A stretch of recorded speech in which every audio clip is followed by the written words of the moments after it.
Setting up your Instagram account after signing up is essential for a great user experience.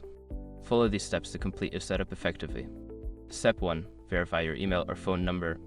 Check your email or SMS for verification codes sent by Instagram. Enter the code in the app to confirm your account and ensure you have access to your profile. Step 2. Create your profile. Go to your profile by tapping on the profile icon. Click on Edit Profile to add a profile picture, write a bio, and include a website link if you have one. This helps others learn more about you.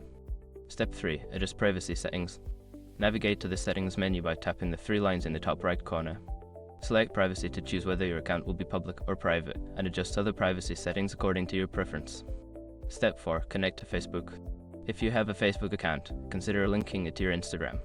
This can help you find friends and share posts easily. Go to Settings, then Account, and select Linked Accounts to connect.